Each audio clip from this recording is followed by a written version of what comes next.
Carry on your way in gold. We'll see how far you come.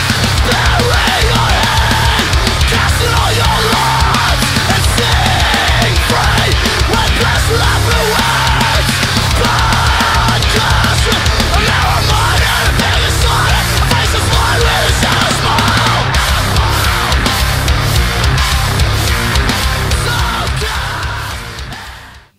In the Perth hardcore and I guess metal scene, you guys definitely stick out like a sore thumb in the sort of, I guess, the music that you write and the sort of live show that you put on.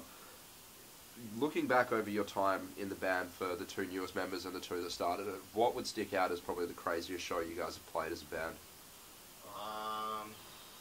It's definitely a tie between, well, I guess before these guys, it was one of the shows at the old Hopeful production house that recently got knocked down. That was mental. Yeah. And then there was, with these two, was probably Runaways in August, and then when we went to Adelaide as well. That was Actually, mental. there was one show that I only just got a flashback to. Then was the first show we did with Safe Hands in Sydney. With this is with the original lineup. That wasn't really our doing, though. Yeah, that was Safe Hands. Yeah. There was like these paintings on the wall, and like Safe Hands fans are like taking off these huge paintings and like swinging them around the room. It was absolutely mental. I mean, like, yeah, that wasn't for our set, but like, I think our set for that show was equally as intense and as a show on the whole. Yeah. It was pretty insane. Yeah. What about you guys? Oh, for me, it's definitely when we went to Adelaide, and it was like one of the first shows we ever played as a band, and we got offered to play this headlining show in Adelaide with just the most ridiculous lineup. Hey, like just every band, the caliber was just up and up and up. So it got to 11 o'clock and we're on next, and it's just like, my goodness, how are we going to top this? And then somehow all the kids, like, they knew all the words of the songs, and everything got so loose, and drums were thrown, and I think Dan moved his drum kit. Dan vomited. I left sweat, I left blood, I left vomit on that floor. I put a hole in the ceiling. Yeah. yeah, it was like Sorry, the last, Enigma Bar. it was like the last breakdown for Abide at the very end of the set, and I remember looking over, and on the snare crack, it's like vomited on the snares all over the floor. And I think we only lasted like half a bar, and then all the drums started getting thrown around the room. It's just Unbelievable crazy. show. I'd like to apologise to Eli and Lifepilot for wrecking their gear.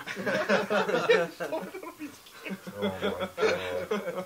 Yeah. So yeah. Is Loose it- show. yeah. Is it going to get to a point for you guys with, I guess, at the end of the set for both shows for the Compass launch, I think Dan's drum kit kind of got dismantled, and I think Lockie from Anchored ended up playing on it at one point. I'm fairly certain you were sitting on it while Jim was still trying to hit it with a drumstick, and also the cymbal stand got broken second song in.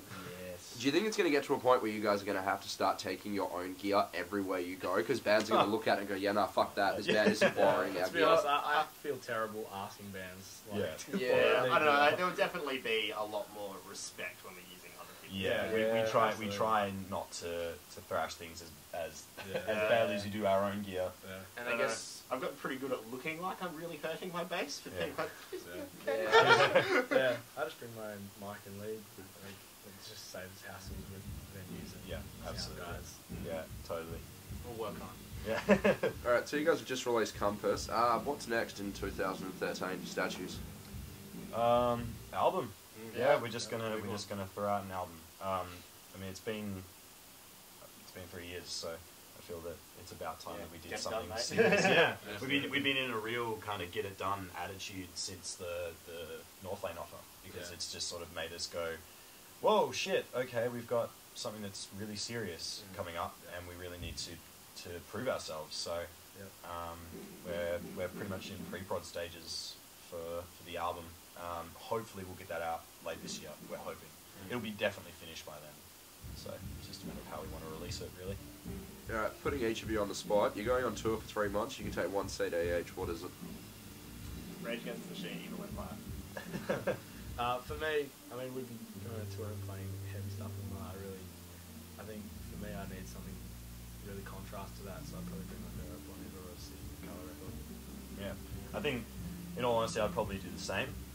I'm a big fan of this bass player, Michelle, the DJ cello, and one of my favourite records of hers is Comfort Woman, which is sort of like an electronic dub sort of record. I'd probably be taking that with me. Blood, sugar, sex, magic. Hands down. And we all saw that one coming. And just to throw one last question in, for anyone watching this that hasn't seen you guys live yet, in one word, sum up a Statue show. Chaos. Yeah. Yeah, I would be okay with that word. Chaos, yeah. Or fun. Fun. Fun. I'd go for like fun. I'd say fun instead of chaos. Yeah. Just because I think that that's sort of always been our number one priority. You know, rather than we want to write honest and personal music and music that means something to us and to the people listening. But I think when it comes to the live show, man, It's a show. you just got to have fun. Yeah. That's the most Absolutely. important That's why thing. everyone's there to begin Yeah. with, right? And that's why I love seeing, like, you know, kids running around doing their own thing, feeling free for 30 minutes. Like, just